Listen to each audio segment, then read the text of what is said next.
scared of it, I would imagine. I mean, we'd all probably want to live forever given the chance, but it just doesn't work out that way, does it? So nobody knows where they're going to die, but we all hope that when we do go, it's going to be painless and peaceful, don't we? I'm more aware of it because my mum's in a nursing home and I seem to be living around old people, and you just see how things are going and how you are going at a certain age, which can be pretty scary. So if you can be pretty positive about how you're going to die, not be frightened of it, because I'm not frightened of death at all, really, as long as I'm not in great, huge pain and lying under a bus or anything. It's nice for loved ones if they know what your views are, especially with a donor card and that. If they know I want this, they can do that. Same with organising a funeral. If you say to them, I want this hymn, that hymn, or I'd like to go here, there. It's nice that you get your family know what your wishes are, rather than trying to plan it for them. It's settled, isn't it? You know what's going to happen, and it's all organised. That's what you need in the end. It's better for everyone, the family, the people, your friends. Ton better. Yeah.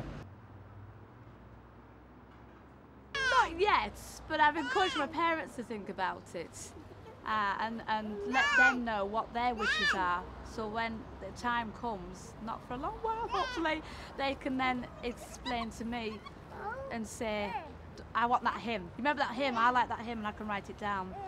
My grandma, who is 91, she has got it all planned out. The lot, it's done, it's sorted, and she's going to, and she's shown us what she wants. So we know, because in her line, she's the last one, if that makes sense.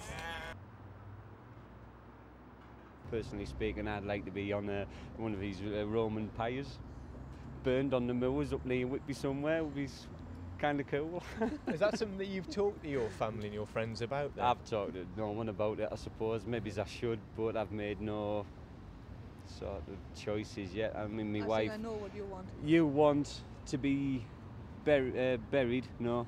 No, cremated. Cremated, but if you were buried, you were insisting that you were going to be laid on your side. Yeah.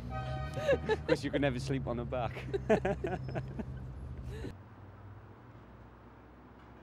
Well, not particularly. They know I don't want to be in a hospital, really. I mean, I know the hospices are pretty good. But I haven't really. I mean, they don't really want to talk about it, but I mean, I was with my grandson the other day and I was saying to my daughter, I'm not going to see him go to work, and she was getting a bit morbid, I said, well, I'm not, I know for a fact I'm not going to see how he ends his career. I mean, it's a fact of life, isn't it? You're not going to see your grandchildren do all these wonderful things.